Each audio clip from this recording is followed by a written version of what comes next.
जय हिंद to my respected aspirants on behalf of Goyla classes में आप सभी का स्वागत करता हूं। जैसा कि आप जानते हैं, गोयला क्लासेस के द्वारा आपकी दिल्ली के लिए कोर्स लॉन्च किया गया है।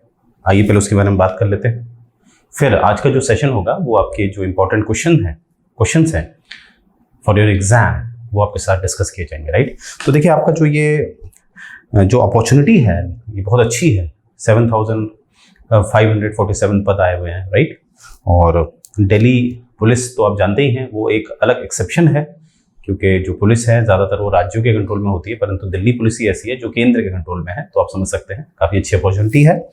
और यहाँ पर भी गोयला क्लासेस की तरफ से 60% का ऑफ चल रहा है। जो आपको जो कोर्स 4,999 का है आफ्टर डिस्काउंट वो आपको पड़ेगा बिलो 2,000, यानी कि 1,999 का। तो ये जो ऑफर आपको दिया जा रहा है आपने ज़्यादा सोचना नहीं है और इस ऑफर को ले लेना है और फटाफट गोयला क्लासेस का जो कोर्स है वो आपने ज्वाइन करना है। राइट, तो आइए शुरू करते हैं। सबसे पहला प्रश्न है कि which of the following act provided for communal representation in British India. निम्नलिखित में से कौन सा अधिनियम ब्रिटिश भारत में सांप्रदायिक प्रतिनिधित्व प्रदान करता है। ठीक है, देखिए इसकी स्टोरी बहुत अच्छी है, क्योंकि देखिए भारत में एकजुटता होती जा रही थी, क्योंकि 1885 में कांग्रेस बन चुकी थी और जितने भी दिग्गज नेता थे वो साथ हो रहे थे। क्योंकि आईएनसी से पहले अलग अलग दल थे, वो अलग अलग थे। ठीक है, आईएनसी बन के क्या हुआ, बहुत सारे जो राजनीतिक दल थे जो काफ़ी प्रतिष्ठित व्यक्तियों को अपने साथ लेके चलते थे, वो सब एक हो गए थे। तो आप समझते हैं एक उंगली या एक लकड़ी तो कोई भी तोड़ देगा, पर वो अगर बहुत सारी लकड़ी का समूह हो जाए तो तोड़ना मुश्किल है। तो यही हुआ। अब इसलिए अब क्या किया जाए, अंग्रेजों को समझ में नहीं आ रहा था, ब्रिटिशर्स को समझ में नहीं आ रहा था, तो उन्होंने क्या करा, एक नियम बनाया, एक कानून बनाते थे वो। तो कानून के द्वारा उन्होंने क्या किया, एक हिंदू मुस्लिम कर दिया।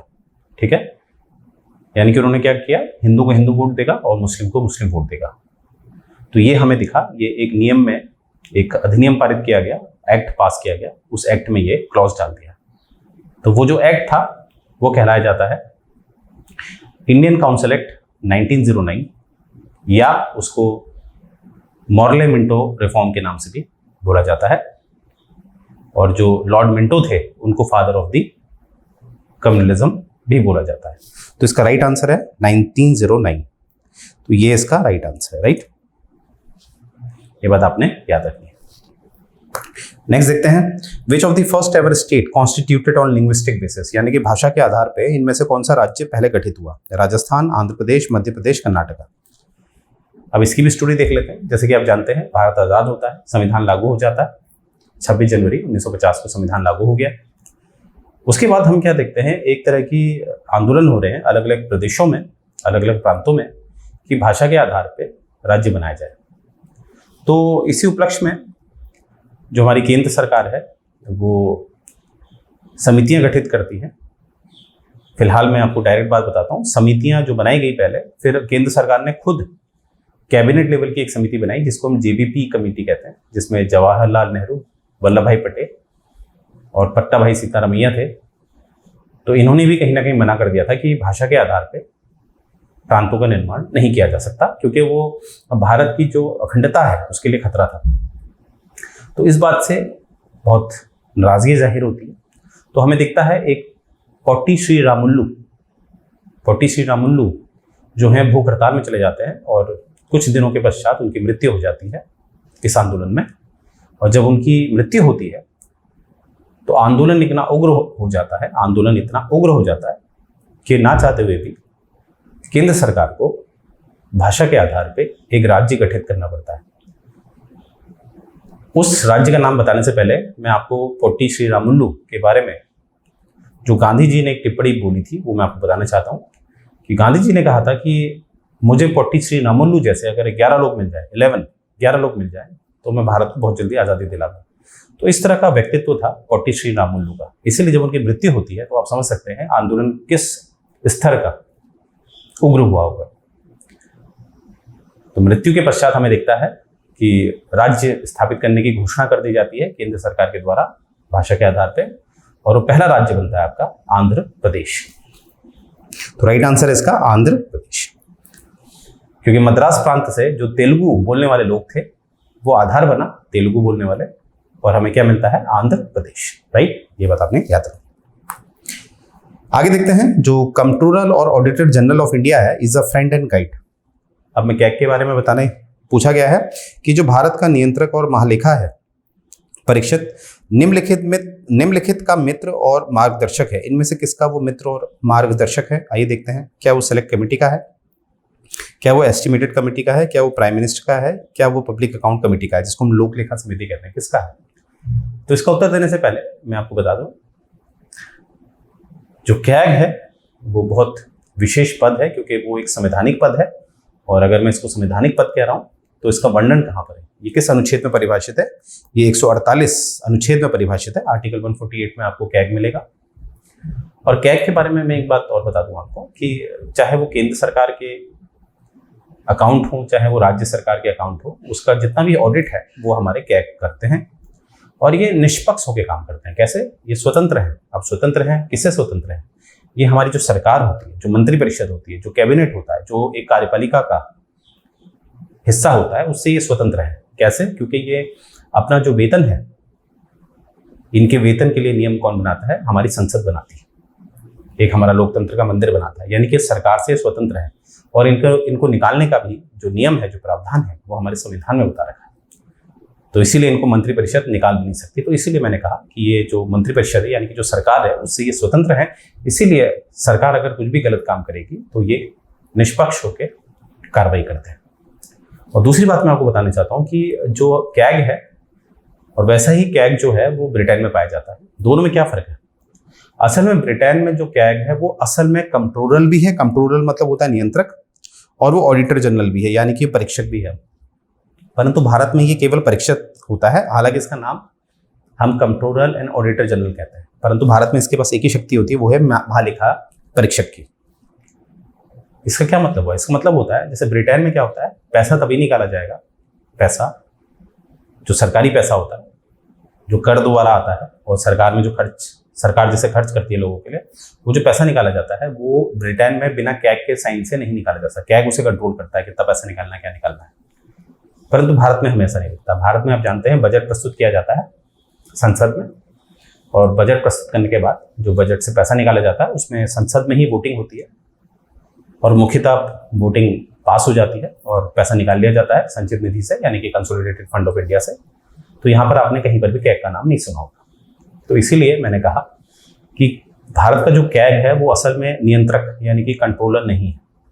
हाँ, वो एक महालेखा परीक्षक है, यानी कि वो ऑडिटर है, क्योंकि ऑडिट तो करता है। तो ये एक फर्क मैंने बताया आपको।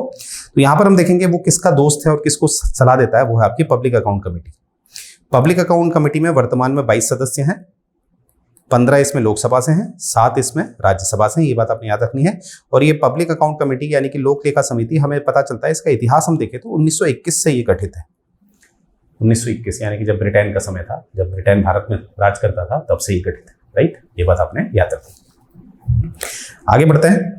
Rajya Sabha has equal power with Lok Sabha, यानी कि राज्यसभा और लोकसभा की एक सी शक्ति है। इसका क्या मतलब हुआ, आइए देखते हैं। जब कोई ऑल इंडिया सर्विस बनाने की बात हो, जब संविधान में संशोधन करने की बात हो, जब सरकार को हटाने की बात हो, या जब कोई भी प्रस्ताव जो कट मोशन होता है, जो कटौती प्रस्ताव होता है, वो लाने की बारी हो। देखिए, ये प्रश्न कहना क्या जा रहा है, जैसे एक उदाहरण से मैं आपको बता रहा हूँ। अगर मैं बात करूँ धन विधेयक की, जिसे हम मनी बिल कहते हैं, जो अनुच्छेद 110 में आता है, वहां पर आपको पता है कि ज्यादा शक्तिशाली हमें लोकसभा दिखती है, क्योंकि राज्यसभा के पास केवल 14 दिन का समय होता है, और वो विधेयक यानी कि धन विधेयक जो होता है वो केवल लोकसभा ला सकती है। राज्यसभा में वो जाता है केवल 14 दिनों के लिए, और राज्यसभा उसमें जो भी अपना निर्णय देती है वो लोकसभा के लिए बाध्यता नहीं होता है। अर्थात राज्यसभा एक कठपुतली की भूमिका निभाती है जब बात होती है धन विधेयक की। तो वैसे ही यहां पर बताया गया है कि ऐसा कौन सा समय है जब लोकसभा और राज्यसभा एक ही हो जाती है, मतलब संतुलन हो जाता है। जैसे अभी मैंने धन विधेयक में आपको बताया कि लोकसभा ज्यादा शक्तिशाली है, वैसे ही अगर मैं ऑल इंडिया सर्विस की बात करूं तो वहां पर हमें राज्यसभा ज्यादा शक्तिशाली दिखती है। ऑल इंडिया सर्विस की बात होती है जब, तो ये बराबर कब होते हैं? ये बराबर होते हैं जब संवैधानिक संशोधन की बात होती है। जब संविधान में संशोधन किया जाता है तो दोनों ही सदनों का जो वर्चस्व है वो हमें एक सा दिखता है, राइट। तो इसका राइट आंसर आप समझ गए होंगे क्या है, वो है बी फॉर बॉय, जो बात करता है संविधान में संशोधन। आगे देखते हैं, who recommends the distribution of finance between union and state, यानी कि संघ और राज्य के बीच जो धन है उसको कौन विभाजित करता है, कौन उसके लिए नियम देता है, कौन इसके लिए जिम्मेदार है। जैसा कि आप जानते हैं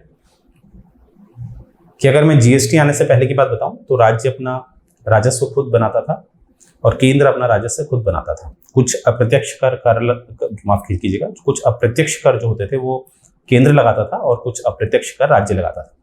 पर जो केंद्र के पास पैसा जाता था, केंद्र के पास तो कोई क्षेत्र तो होता नहीं है ना, केंद्र का तो पूरा क्षेत्र पूरा भारत है, तो केंद्र क्या करता था, पैसा फिर राज्य में विभाजित कर देता था। अब जीएसटी आने के बाद तो आपको पता है कि जितने भी अप्रत्यक्ष कर हैं, जिसे हम इनडायरेक्ट टैक्सेस कहते हैं, वो एक हो गए हैं, सारे के सारे केंद्र के पास जाते हैं। अब वो सारा का सारा उसमें विभाजन होता है, कुछ केंद्र रखता है और कुछ राज्यों में जाता है। ये इसका अनुपात कौन निर्धारित करता है, इसका अनुपात निर्धारित किया जाता है हमारा एक संवैधानिक संस्थान है जिसका नाम है वित्त आयोग। अब मैंने कहा संवैधानिक संस्थान है तो मेरा क्या तात्पर्य है, मेरा यह तात्पर्य है कि इसमें यह संविधान के किसी अनुच्छेद में बैठा हुआ है। वो अनुच्छेद क्या है, वो अनुच्छेद है 280, आर्टिकल 280। ये निर्धारित करता है कि किस तरह से केंद्र और राज्य के मध्य जो धन है उसको विभाजित किया जाएगा, जिससे कि समाज सुचारू रूप से कार्य करे, राइट। तो आप समझ गए होंगे इसका आंसर क्या है, फाइनेंस कमीशन, और ये किसमें आता है, आर्टिकल 280, राइट। ये बात आपने याद रखनी है। तो आप समझ पा रहे होंगे इस तरह से आपको ये क्वेश्चन जो है वो सॉल्व कराए जाते हैं, राइट।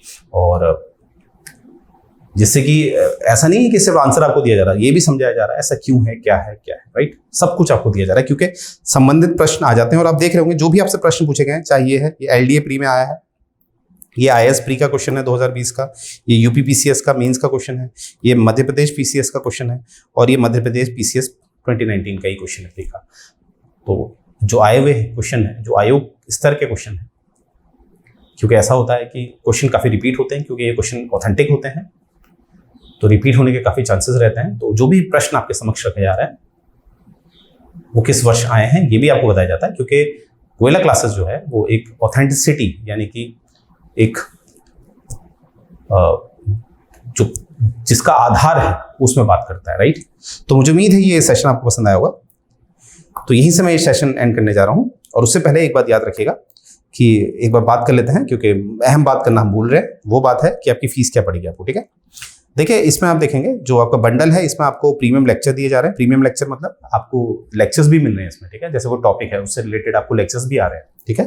साथ में आपको क्या मिल रही है, टेस्ट सीरीज। ये मात्र आपको पड़ेगी कितने की, 1999, यानी कि 2000 से भी नीचे है। आप इमेजिन कर सकते हैं क्या प्राइस रखा है।